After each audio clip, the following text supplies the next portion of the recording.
인류학에 따르면 직립보행하는 인간의 시조가 지구상에 처음 출현한 것은 300만 년 전이라고 합니다. 그리고 50만 년 전에 도구와 불을 사용하는 이제 그 베이징인과 자바인이 출현했고, 그리고 20만 년 전에 네안데르탈인이 출현을 했다고 합니다. 그리고 오늘 인류의 직접 조상이 되는 크로마뇽인이 3, 4만 년 전에 출현해서 동굴 생활을 하면서 활과 낚시를 사용했고 벽화를 그렸다고 주장합니다. 그러나 이러한 주장은 각 지역에서 발견된 동물과 사람의 뼈를 중심으로 지어낸 추측에 불과하다는 사실입니다. 실제로 이러한 가설에 대해서 지금도 여러 학자들 간의 의견이 분분한 것이 사실입니다. 이미 우리는 성경을 통해서 배운 것처럼 인간은 원숭이에서 진화한 존재가 아니다라는 사실을 우리는 알게 되었습니다. 하나님께서는 순수 당신의 형상대로 인간을 창조하셨고, 인간이 가지는 문명도 수만 년, 수십만 년 동안 진화한 것이 아니라 아담의 때로부터 하나님께서 선물로 주셨다는 사실도 알게 되었습니다.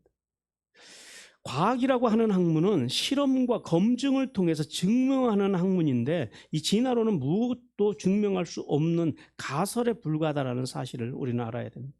그러나 창조론은요, 성경에서 명백하고도 정확하게 말씀하고 있습니다. 그러므로 진화론과 같은 비과학적인 사실로 하나님의 창조신앙이 흔들리는 세상의 사조들을 경계하고 더욱 굳건한 믿음을 가져야 합니다.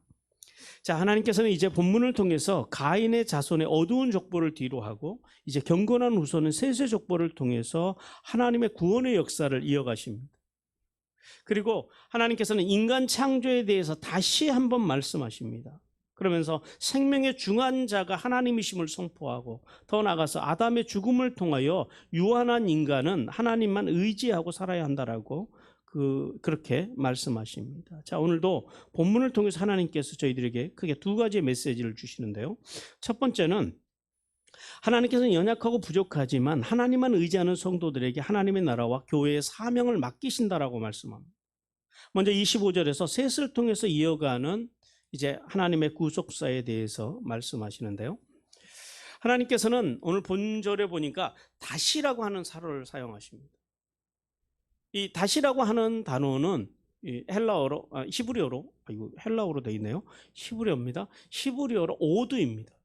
무슨 말이냐면 뒤로 되돌리다, 한 번 더, 이런 의미를 가지고 있습니다. 무슨 말이냐면은 죄악 중에서라도 회개하지 않고 도리어 극악무도하게 번성해가는 그 가인의 후손들을 보시고, 이제 죄악이 넘치는 이 세상을 다시 되돌리시고자 하나님께서는 아담과 하와에게 아벤을 대신할 수 있는 경건한 자손을 허락하셨다라는 말씀입니다. 그리고 아담과 하와의 입장에서는 다시 이제 아들을 얻었을 때에, 경건한 아들을 얻었을 때에 가인의 때처럼 이렇게 고백합니다. 이 아들은 자신들이 낳은 것이 아니라 하나님이 자신들에게 맡긴 아들이다. 그래서 그 아들의 이름을 뭐라고 줘요? 셋이라고 이름을 짓습니다. 자, 보세요. 가인의 살인 사건 이후에 7대 손이 내려오도록 하나님께서 기다리십니다. 그들에게 형벌을 더하시고 그들에게 심지어는 저주를 통해서라도 그들이 회개하고 돌아오기를 기다리십니다. 그런데 하나님께서 이제 라멕과 그의 자녀의 시대에 와서 하나님께서는 저들에게 대한 기대와 관심을 이제 거두십니다. 그리고 이제 하나님께서는 새로운 경건한 후손을 통해서 구원의 역사를 이어가기 위해서 셋을 이 땅에 주셨다라고 성경은 말씀합니다. 왜냐하면 하나님 은혜와 긍휼이 풍성하신 하나님께서는 어떤 경우에도 인간을 구원하시기 위한 그 구원의 역사를 포기하지 않으시기 때문입니다. 우리 시편 145편 8절 말씀 같이 읽습니다. 여호와는 은혜로우시며 긍휼이 많으시며 노하기를 더디하시며 인자가 크시도다. 오늘 우리는 본문 속에서 이렇게 은혜로우시고 긍휼이 많으시고 노하기를 더디하시고 인자하신 하나님께서 얼마나 인간을 사랑하시는지를 알아야 합니다. 첫 번째로 우리가 알아야 할 하나님의 사랑은 가인과 같은 극악무도한 후손이라도 그들이 돌이켜 회개하기를 하나님께서 언제까지 기다리셨어요? 칠대손이 내려올 때까지 기다리고 계셨다라는 사실입니다. 그리고 두 번째는 심지어 하나님께서는 저들에게요, 저주를 내리십니다. 그 저주를 통해서라도 저들이 회개하고 돌아오기를 기다리시는 하나님의 사랑을 우리는 알아요. 그리고 세 번째는 모든 가능성이 상실한 그 가인의 후예들, 그 불경건한 그 가인의 후예들이지만은 하나님께서 그럼에도 불구하고 저들을 바로 멸망시키지 아니하시고 노아의 홍수 때까지 유기와 방치라고 하는 그 기다리심으로 하나님께서는 그때까지도 기다려주시는 그 하나님의 사랑을 우리는 알아야 합니다. 그리고 마지막 네 번째는 결국은 인간의 구원을 포기하지 아니하시고 저들에게서 그 구원의 모든 가능성이 사라짐을 보시고 이제 새로운 경건한 후손들을 통해서 하나님의 구원의 역사를 반드시 완성해 나가시는 하나님의 사랑까지 우리가 알아야 한다라고 주님께서 말씀하십니다. 성도 여러분, 오늘도 그리스도의 몸인 교회와 성도들이 하나님의 구원의 역사를 이어가지 못할 만큼 타락하게 된다면 하나님은 어떻게 하실까요? 하나님은 그런 지경이 된다 할지라도 하나님은 절대 인간의 구원을 포기하지 아니하십니다. 그리고 누구를 세우세요? 이제 다른 헌신된 하나님의 사람들, 그리고 하나님의 구원의 역사를 이어갈 다른 하나님의 교회, 그리고 다른 민족들을 택하셔서라도 하나님의 구원의 역사를 이어가신다는 사실을 우리는 깨달아야 합니다. 왜냐하면 인간을 구원하시기 위한 하나님의 구원의 역사에는 결코 포기는 없기 때문입니다. 그러므로 하나님의 사람들은 날마다 죄로부터 자신을 멀리하고 하나님의 구원의 역사에 쓰이게 합당한 그릇으로 준비해 가라라고 주님께서 오늘 본문을 통해서 우리에게 말씀합니다. 또한 타락한 가인의 후예들처럼 하나님보다 돈, 명예, 권력을 더 의지하지 말라라고 또 말씀하십니다. 그리고 폭력과 오만과 거짓이 난무한 이 세상 속에서 하나님을 더욱 의지하는 경건한 후손들로 성장해 가라라고 또한 말씀합니다. 왜냐하면 우리가 여기서 분명히 하나님 앞에서 기억해야 할 것은 하나님만 의지하는 경건한 사람들에게는요, 이 세상 어느 것과도 비교할 수 없는 하늘의 풍성함을 주신다라는 사실입니다. 그러므로 세상을 사랑하는 것을 우리가 멈춰야 합니다. 가인의 후예들과 같이 세상의 정치, 문화, 경제 이런 오염된 사상 속에서 살아가는 것이 아니라 그런 것들을요, 생명의 관점으로 다가갈 수 있는 하나님의 사람으로, 경건한 사람으로 살아가라라고 주님께서 말씀합니다. 그리고 무엇보다도 우리에게 주님께서 말씀하시는 것은 믿음을 가지라라는 거예요. 믿음이 뭐예요? 하나님의 예수 그리스도의 언약의 말씀을 믿고 그 언약의 말씀을 존중하고 그 말씀대로 살기 위해서 발버둥 치는 것, 이것을 믿음이라고 합니다. 그 믿음을 가지고 하늘의 복과 땅의 복을 받는 성도들이 되라고 주님께서 우리에게 말씀하십니다. 그리고 계속해서 26절을 통해서 에노스를 통해서 구속사를 이어가시는 하나님에 대해서 말씀합니다. 하나님께서는 본절에서 이제 경건한 후손의 확산에 대해서 말씀하시는데요, 셋이 아들을 낳고 그 아들의 이름을 에노스라고 이름을 짓습니다. 그리고 본문에서는 이 26절에서 뭐라고 말씀하시냐면 셋과 에노스 시대에 와서 사람들이 비로소 여호와, 즉 언약의 신실하신 하나님의 이름을 부르기 시작했다라고 말씀합니다.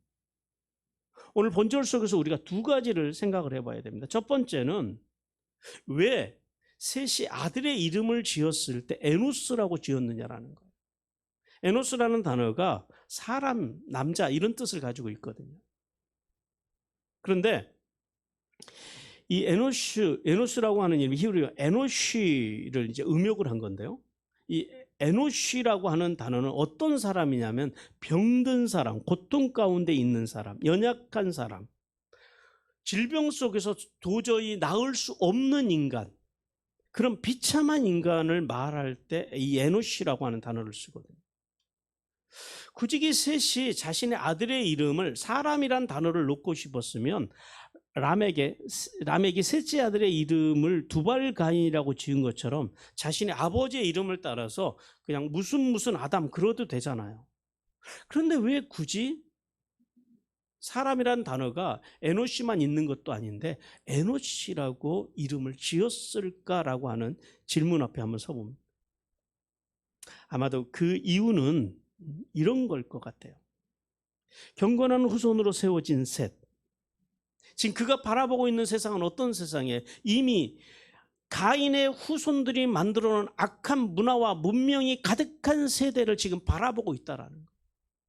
하나님을 대적하는 그 가인의 후손들을 보면서 인간은 하나님 앞에서 에노시, 즉 하나님 없이는 스스로 일어설 수 없는 무력한 존재이므로 하나님만 의지하고 겸손하게 살라라고 하는 의미에서 아들에게 이 에노시라고 하는 이름을 붙이지 않았을까라고 생각을 해봅니다. 그리고 우리가 또 한 가지 생각해 봐야 할 것은 셋과 에노스 시대에 와서 오늘 본문에 보니까요, 비로소 여호와의 이름을 불렀다라고 말씀하고 있다라는 겁니다. 사실은 이미 아담도 하나님을 예배했고요, 또 아벨도 하나님을 예배했잖아요. 그런데 왜 굳이 성경에서 셋과 에노스 시대에 와서 여호와의 이름을 부르기 시작했다라고 말씀을 기록하고 있을까요? 이것은 좀 더 정확하게 말씀드리면 예배의 확장의 개념으로 우리가 좀 받아들여야 될 것 같습니다. 왜냐하면은 당시 그 가인의 후손들이 하나님을 떠나서 악한 문화와 문명을 발전시켜 나가고 있는 그때에 경건한 셋의 후손들은 하나님을 떠난 이 세속의 문화들에 물들지 않고 겸손하게 하나님과 아담이 맺었던 그 언약의 말씀을 기억하고 성숙한 신앙의 공동체를 이때부터 이루기 시작했다라는 거예요. 무슨 말이에요? 아담과 아벨의 예배가 어떤 개인적인 예배였다면 오늘 셋과 에노스 시대에 드리는 예배는요, 이제 공동체적인, 보다 그 조직화된 그런 예배가 시작되었다라는 의미로 받아들일 수가 있겠습니다. 성도 여러분, 인간은 다른 피조물과 달리 하나님의 형상대로 지음받은 존귀한 존재인 것은 사실입니다. 그러나 인류 최초의 조상이었던 아담과 하와의 이 선악과 범죄 이후로 이 죽음이라고 하는 측면에서는 짐승보다 좋은 것, 나을 것이 없는 존재로 우리가 지음받았다는 사실을 기억해야 합니다. 우리 시편 49편 12절 같이 읽습니다. 사람은 존귀하나 장구하지 못하며 멸망하는 짐승과 같도다. 무슨 말씀이냐면, 사람이 짐승과 같다라고 하는 것은 무슨 말이냐면, 사람이 인격이 짐승과 같다라는 게 아니라 죽음이라고 하는 측면입니다. 죽음이라고 하는 측면에서는 짐승보다 좋은 것이, 조금도 나을 것이 없는 존재라는 거예요. 무슨 말이에요? 인간의 유한성을 이야기해요. 짐승이 죽듯이 인간도 그렇게 죽는다라는 거예요. 그래서 하나님께서는요, 이 인간의 유한성을 극복하기 위해서 누구를 보내주셨어요? 예수 그리스도를 보내주셨어요.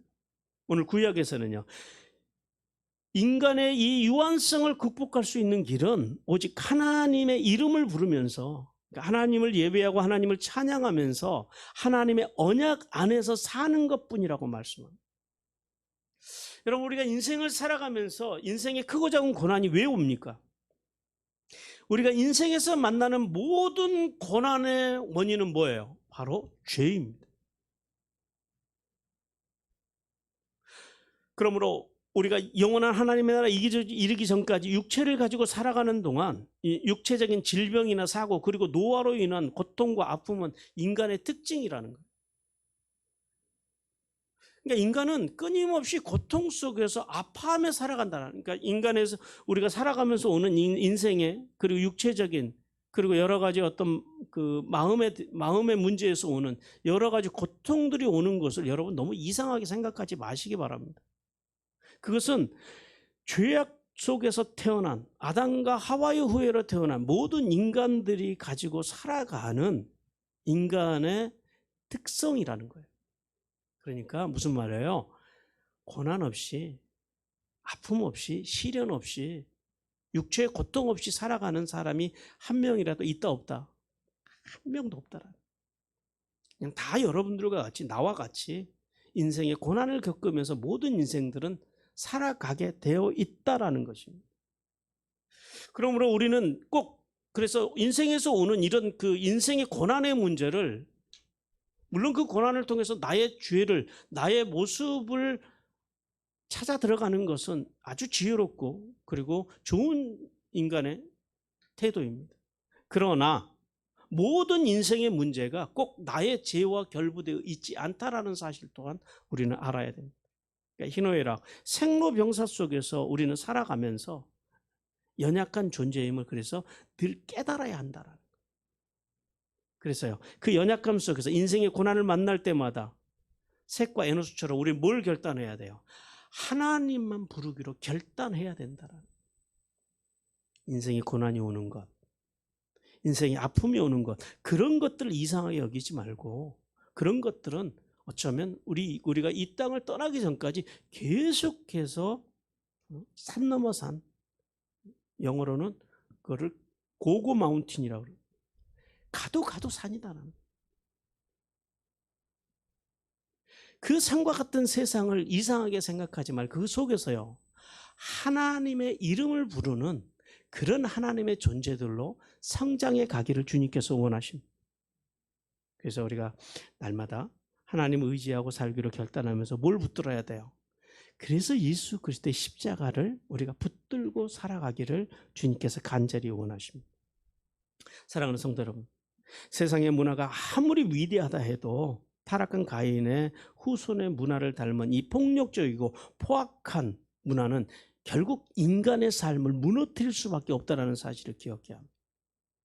하지만 연약함에도 부족함에도 나의 한계, 인간의 한계를 인정하고 하나님을 믿고 존중하고 말씀대로 살기 위해서 발버둥치는 성도들, 셋을 통해서 하늘의 복과 땅의 복을 주셨던 하나님께서 그러한 우리를 하나님의 구원의 역사로 세우시고 넘치는 복을 주신다는 사실을 믿으라고 주님께서 말씀하십니다.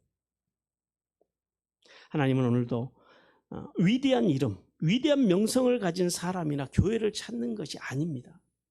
연약하지만 오늘 셋과 에노스와 같이 겸손하게 하나님을 찾고 하나님을 예배하는 성도, 그런 교회를 찾으신다는 사실을 깨닫기를 주님께서 원하십니다.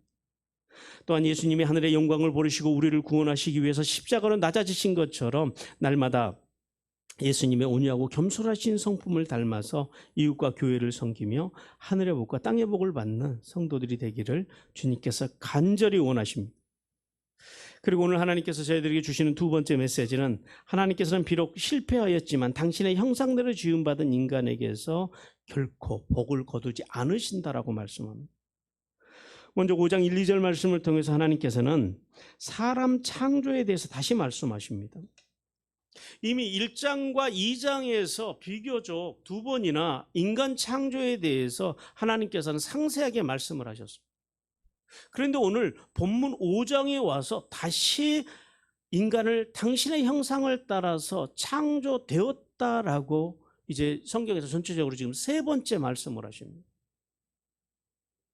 왜 하나님께서 이제 이 인간 창조의 사건을, 그러니까 새로운 경건한 후손이 시작하는, 그러니까 4장 25절과 26절에서 경건한 후손의 시작, 셋과 에노스에 대해서 말씀하시고요. 그리고 이제 5절에 아담의 죽음으로부터 6절부터는 아담의 후손들, 셋의 후손의 족보가 나오기 시작합니다. 그 경건한 후손의 시작과 그리고 이 족보 사이에다가 어떻게 보면 좀 뜬금없이 하나님께서 당신이 인간을 창조하셨다라는 이야기를 이제 삽입을 해서 넣으신 거예요. 왜 그러셨을까요? 그것은 하나님께서 아무리 인간이 하나님을 배신한다 할지라도 인간을 사랑하시는 하나님은 당신의 구원의 역사를 인간을 통해서 이어나가시겠다고 하는 그 인간을 향한 관심과 사랑과 그 인간의 존엄함을 이제 나타내는 강력한 의지로 우리는 보아야 합니다. 우리 레위기 26장 44절 말씀 같이 읽습니다. 그런즉 그들이 그들의 원수들의 땅에 있을 때에 내가 그들을 내버리지 아니하며 미워하지 아니하며 아주 멸하지 아니하고 그들과 맺은 언약을 폐하지 아니하리니 나는 여호와 그들의 하나님이니. 우리가 비록 실패하여서 원수의 땅에 있다고 하는 건 무슨 말이에요? 실패했다라는 거예요. 우리가 범죄했다라는 거예요. 그래서 어쩌면 이 원수의 땅에 있다고 하는 것이 하나님의 징벌일 수도 있고, 더 깊이 생각하면 하나님의 저주를 받았다라고도 가정해 볼 수 있다라는 거예요. 그랬을지라도 하나님의 징벌, 범죄하여서 징벌을 받고 하나님의 저주를 받았다 할지라도, 그 다음에 문제는 뭐예요? 하나님께서 너희를 내버리지 아니하시고 미워하지 아니하시고 아주 멸하지 아니하시고 너희에게서 언약을 포기하지 않으시겠다라는 거예요. 한마디로 말하면 뭐예요? 하나님이 결코 우리를 포기하지 않으시겠다라는 거예요. 인간을 향한, 우리를 향한 하나님의 사랑을 거두시지 않으시겠다라는 거예요. 두 번째는 하나님만이 인간에게 복을 주시는 분이라고 하는 말씀입니다. 우리 창세기 22장 17절 말씀 같이 읽습니다. 내가 내게 큰 복을 주고 내 씨가 크게 번성하여 하늘의 별과 같고 바닷가의 모래와 같게 하리니 내 씨가 그 대적의 성문을 차지하여. 인간에게, 우리에게 복을 주시는 분이 누구세요?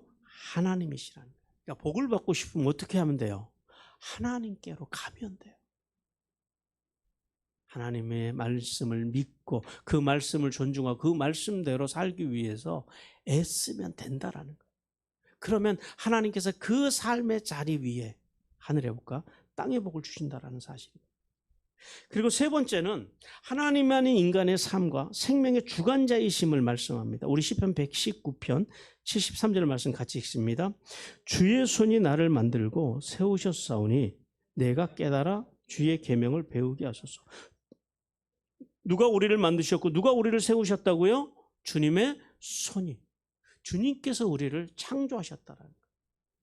하나님께서 오늘 본문 1절과 2절 말씀을 통해서 이 세 가지를 말씀하시는 거예요. 내가 너희를 결코 포기하지 않는 이유, 인간을 포기할 수 없는 이유, 심지어 인간이 배신한다 할지라도 하나님께서는 인간을 통해서 하나님의 구원의 역사를 이루어나가실 것이고 인간에게 복을 주실 것이고 인간의 삶과 생명의 주권자로 하나님께서 이끌어 가시겠다라는 거예요. 성도 여러분, 하나님께서는 다시 인간 창조를 말씀하시면서 이렇게 절대 인간을 향해서 포기할 수 없는 사랑과 복과 주권에 대해서 말씀하십니다. 그러므로 우리는 구름의 길을 바람이 인도해 가듯이 우리를 사랑하시고 우리를 인도하시는 하나님이 포기하지 않는 사랑으로 나와 내 가정과 우리 교회와 이 민족을 인도해 간다는 사실을 믿으라고 주님께서 말씀하십니다. 하나님의 형상으로 창조된 우리가 성공적인 인생을 사느냐 실패한 인생을 사느냐는 간단합니다. 얼마나 하나님의 말씀 안에서 발버둥 치는 삶을 사느냐, 이것이 신앙의, 인생의 성공과 실패를 좌우한다라는. 우리 에베소서 4장 22절부터 24절까지 같이 읽습니다. 너희는 유혹의 욕심을 따라 썩어져가는 구습을 따르는 옛사람을 벗어버리고 오직 너희의 심령이 새롭게 되어 하나님을 따라 의와 진리의 거룩함으로 새 사람 지으심을 받은 새 사람을 입으라. 하나님께서는 예수 그리스도를 믿어서 구원받아 세례를 통하여 예수님과 연합되어 성화의 삶을 살아가는 성도가 세상의 부패한 문화, 가인의 문화를 따르지 말고 성령님 안에서 뭘 잘하래요? 마음 관리를 잘하라는 거예요.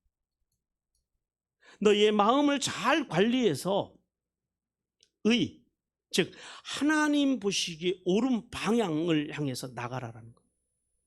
이것이 그리스도인들이 살아가는 삶의 모습. 우리는 결코 의로워질 수 없는 존재잖아요.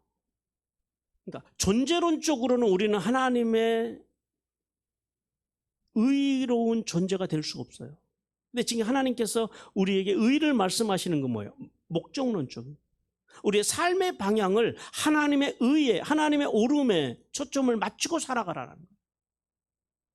그렇게 살기 위해서 발버둥 치라라는 거예요. 그리고요, 거룩한 진리의 거룩 무슨 말이에요? 예수 그리스도의 말씀 안에서 구별된 마음과 생각과 언어와 행동과 인격을 통해서 어떻게 해요? 하나님의 사람답게 살으라는 거예요. 여러분, 우리 신앙의 문제는 안다라고 하는 것, 듣는다고 하는 것은 결국 어디까지 가는 거예요? 행하는 곳까지 가는 거예요. 근데 행하는 것이 이게 잘 안 되니까 어떻게 하자라는 거예요? 그렇게 살아보기 위해서 그래도 발버둥이라도 치자라는 거죠. 우리를 지으신 분이 하나님이십니다. 그리고 우리를 구원하신 분이 예수 그리스도십니다. 오늘도 그리고 우리를 진리로 인도하시는 분, 우리를 보호하시고 지키시는 분이 누구예요? 성령 하나님이심을 믿으시기 바랍니다. 우리는요, 하나님의 형상대로 지음받은 존귀한 사람들이에요. 하나님의 형상대로 지음받은 존귀한 사람으로서, 그리고 그 존귀한 사람답게 살아가는, 그렇게 살고자 발버둥 치는 삶의 자리를 통해서 하늘의 복과 땅의 복을 받는 성도들이 되기를 주님께서 원하십니다. 그리고 오늘 이제 마지막 3절과 5절을 통해서 아담의 출산과 그리고 이제 아담의 죽음에 대해서 하나님께서 말씀하십니다. 하나님께서는 1절과 2절에서 아담을 당신의 형상, 하나님의 형상대로 창조하셨다고 말씀합니다. 그리고 이제 오늘 본문에 와서 그 말씀과 대비되게 아담이 자기의 형상, 자기의 모습을 닮은 셋을 낳았다고 말씀합니다. 그리고 그 후로도 800년을 살면서 아들들과 딸들을 낳았고 930세가 되어서 하나님의 부르심을 받았다고 말씀합니다. 자, 오늘 우리는요, 이 3절에서 5절 말씀을 통해서 크게 두 가지를 이제 하나님의 음성을 듣기를 원합니다. 첫 번째는요, 아담과 하와 이후에 태어난 모든 인간은 타락한 본성을 가지고 태어났다는 사실. 어떤 타락한 본성을 가지게 됐냐면, 첫째는요, 불완전한 육체와 정신을 가진 존재가 되었다라는 거예요. 두 번째는 질병과 사고의 위험을 안고 살아가는 존재가 되었다라는 거예요. 세 번째는요, 살아있는 동안 계속되는 수고와 고통을 겪으면서 살아갈 존재가 되었다라는 거예요. 네 번째는요, 외로움과 고독 그리고 공허를 느끼면서 사는 존재가 되었다라는 거예요. 마지막 다섯 번째는요, 슬픔과 비탄 속에서 불행하게 눈물을 흘리며 살아갈 존재가 되었다는 거예요. 이것이 인간의 실존입니다. 하나님을 떠난 인간의 실존. 하나님 없는 사람들은 이 다섯 가지의 인간의 본성 속에서 살아갈 수밖에 없는 거예요. 그러니까 여러분 육체적으로 정신적으로 어려움이 오고 또 살아가다 보면은 어떤 인생의 여러 가지 뭐 자동차 사고를 비롯해서 여러 가지 사고를 만나기도 하고 또 우리가 열심히 이제 노동하고 수고하는 그런 고통을 느끼기도 하고 때로는 외롭고 고독하고 공허함을 느끼기도 하고 그래서 슬픔과 비탄 속에서 눈물을 흘리는 것, 그것을 이상하게 생각하지 말라라는 거예요. 그것은 타락한 인간의 본성이라는 거예요. 인간의 마음속에 하나님이 안 계시면 인간은 누구라도 이렇게 살아갈 수밖에 없다라는 거예요. 여러분의 마음속에서 이런 본성이 스물스물 올라온다고 하는 것은요, 빨리 내 속에 예수 그리스도의 십자가가 확연하게 자리 잡고 있는지 빨리 자신의 신앙을 체크해야 됩니다. 우리가 하나님을 향한, 예수 그리스도를 향한, 십자가를 향한 믿음이 상실되면은요, 믿음이 약화되기 시작하면 이런 인간의 본성이 올라온다라는 거예요. 범죄한 이후 아담의 후손들이 가진 타락한 본성. 그 다음에 두 번째는요, 그런 인간은 죄악 중에 살다가 반드시 죽는다라는 사실을 우리는 깨달아야 합니다. 오늘 아담이 하나님께서 영원히 살 수 있는 존재로 창조하셨는데요, 아담이 930년을 살고 죽습니다. 우리 입장에서는 930년이면 와, 정말 오래 살았다 그러시잖아요. 근데 그 당시에는 다 그냥 그렇게 사셨기 때문에 적당하게 살다 가셨네 그랬습니다. 이 인간은 원래요, 영원히 죽지 않는 존재로 창조되었다라는 거예요. 이것이 근데 최근에 창조 과학자들에 의해서 과학적으로 이제 증명이 되었습니다. 인간의 몸에는 세포를 재생하는 기능을 가진 그 간세포라고 하는 것이 있어요. 이것이 우리의 몸속에 모든 세포마다 간세포라는 게 다 같이 딸려 있습니다. 그래서 이 간세포가 하는 역할은 뭐냐면 몸의 모든 기관들을 끊임없이 재생하는 거예요. 그래서 인간의 몸이 영원히 늙지 않도록 도와주는 세포가 바로 이 간세포입니다. 그런데 이 간세포가 우주에서 날아온 유해 광선과 방사능으로 인해서 대개는 한 20대 초반부터 이 간세포가 파괴되기 시작한다고 합니다. 그래서 이제 기능을 잃기 이 간세포가 파괴되면 파괴될수록 세포가 재생이 잘 안 되니까요. 그래서 인간의 세포가 노화가 되어서 결국은 우리가 이제 120년 안쪽에서 다 죽게 되어 있다라는 거예요. 그 증거로 노아의 홍수 이전에는요, 이렇게 아담처럼 인간의 평균 수명이 보통 한 900세 뭐 이렇게 됩니다. 왜냐하면 그때는 이 궁창, 그러니까 그 하늘 위쪽에 그 수분층이 있어요. 윗물, 그러니까 성경에서는 그 궁창의 윗물이라고 그러는데 그 수분층이 아주 두텁게 있어가지고 우주에서부터 날아오는 유해파를 이 수분층이 거의 차단했다라는 거예요. 그래서 실제로 그 미국의 그 인디언들의 그 동굴의 벽화를 보면은 노아의 홍수 사건이 그 인디언 벽화에 이렇게 그려져 있는데요. 비가 내리기 전에는 태양이 뜨는데 태양이 이렇게 타원형으로 뜹니다. 우리가 동전을 세숫대야 같은 데다 넣으면은 동그란 동전이 어떻게 보여요? 이렇게 동그랗게 타원형으로 보이잖아요. 똑같은 원리예요. 그리고 이제 사람들이 배를 타고 비가 내리고 지구에 물이 차고 사람들이 죽고 그리고 난 다음에 이제 해가 뜨는데 그때는 동그란 해가 떠요. 무슨 말이에요? 위에 수분층이 다 비가 되어서 이 땅으로 쏟아졌다라는 거예요. 그리고 이 노아의 홍수 위에 그 궁창의 윗물이 지상으로 쏟아지면서 온실 효과가 사라지면서 인간의 수명이 120세까지 줄어들고, 그리고 이 온실 효과가 사라짐으로 인해서 공룡과 같은 거대한 동물들이 멸종되었다고 합니다. 우리 창세기 7장 11절과 12절 같이 한번 읽어봅니다. 노아가 600세 되던 해에 둘째 날 곧 그달 열 1의 그 날에 큰 기쁨의 샘들이 터지며 하늘의 창문들이 열려 40주야를 비가 땅에 쏟아졌다. 여기서 하늘의 창문들이 그 윗궁창을 말하는, 윗궁창에 있는 물들이 쏟아져 내렸다라는 거예요. 에덴 동산에서 영원한 삶을 보장받았지만 인간이 선악과의 언약을 깨트린 죄로 인해서 죽음이라고 하는 굴레 속에 이렇게 갇히게 되었다라는 거예요. 그러므로 하나님이 없는 인간은 거부할 수 없는 이 죽음의 문제 앞에서 늘 두려움에 떨 수밖에 없었는데요. 우리 창세기 4장 13절 14절도 같이 한번 읽어봅니다. 가인이 여호와께 아뢰되 내 벌이 지기가 너무 무거우니이다. 주께서 오늘 이 지면에서 나를 쫓아내시온즉 내가 주의 낯을 배웁지 못하리니 내가 땅에서 피하며 유리하는 자가 될지라.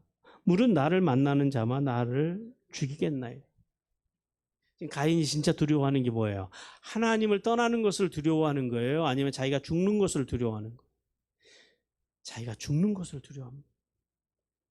모든 타락한 인간의 본성은 이 죽음의 문제, 그 죽음의 문제에 매여 살아갈 수밖에 없다라는 거예요. 그래서 이 죽음의 문제를 해결하기 위해서 누가 이 땅에 오셨어요? 예수 그리스도께서 이 땅에 오셨다라는 사실입니다.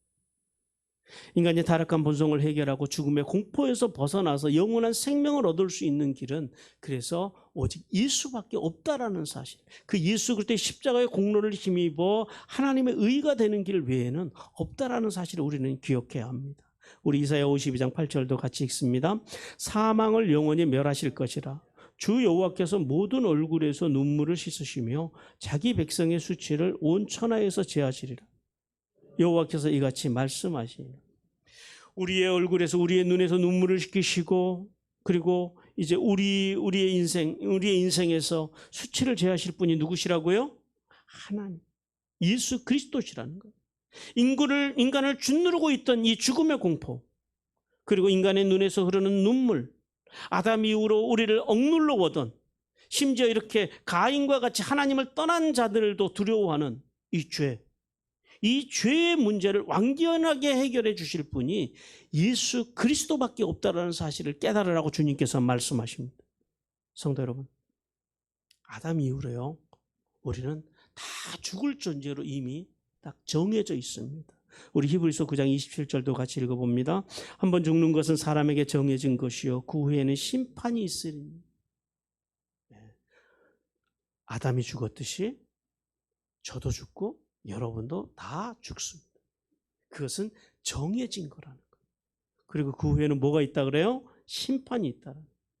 그래서 여러분이 이 땅에 사놓은 주식이 올라가고, 그리고 사놓은 집이, 아파트 값이 올라오고, 그리고 사업이 잘 돼서 돈을 많이 모으고, 또 자식이 잘 돼서, 자식들이 잘 돼서 출세해서 많은 돈을 번다 할지라도 우리가 심판의 그날에 그것들 가운데서 하나라도 들고 갈 것이 있다 없다? 없다라는 거예요. 그래서 우리는 어떻게 살다가 무엇을 남기고 가느냐가 지금부터 굉장히 중요해요.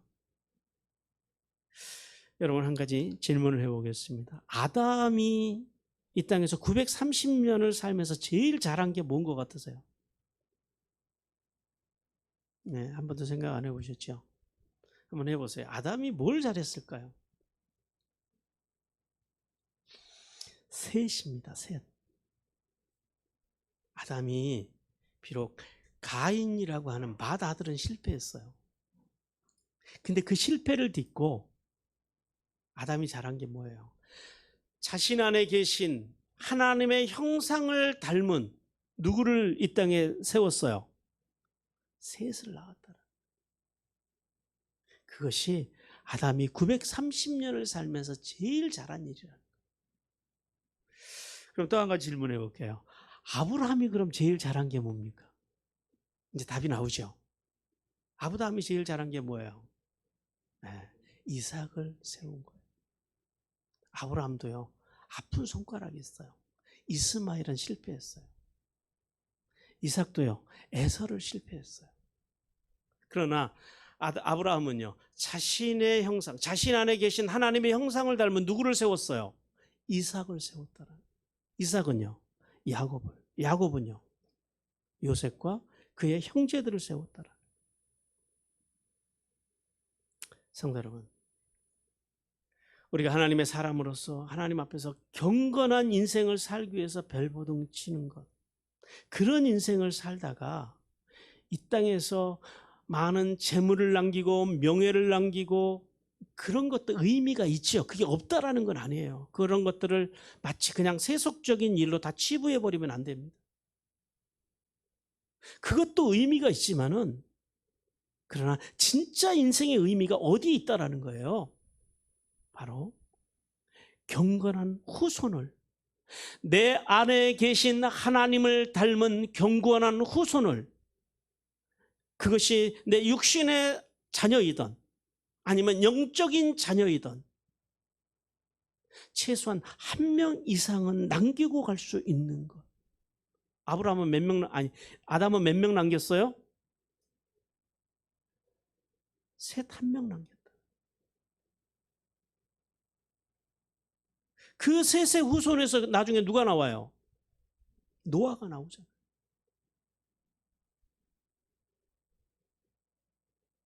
그것이 복이라는 사실을 깨닫는 은혜가 임하기를 주님께서 원하십니다.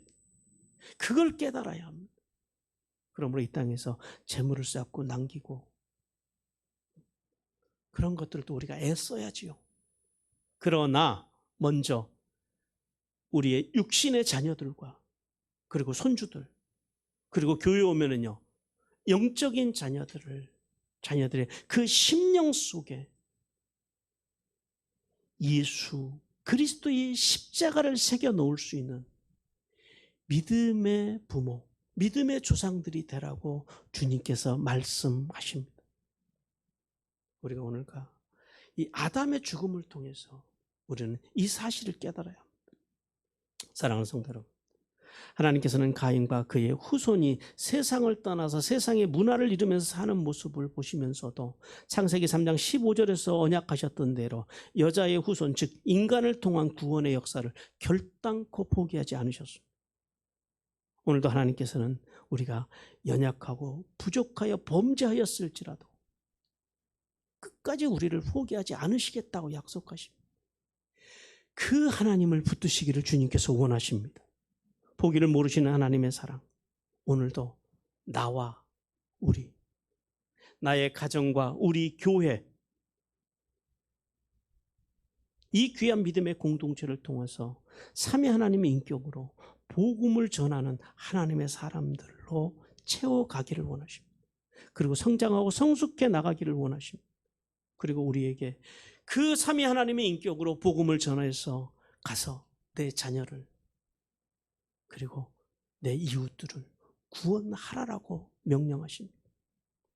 그러므로 하나님의 이 부르심에 주님 제가 여기 있사오니 나를 사용하여 주옵소서라고 고백할 수 있는, 다시 하나님의 언약으로 돌아가서 그 언약의 말씀을 붙들고 언약으로 살아가는 삶을 통해서 하늘의 복과 땅의 복을 받는 성도들이 되기를 주님께서 간절히 원하십니다.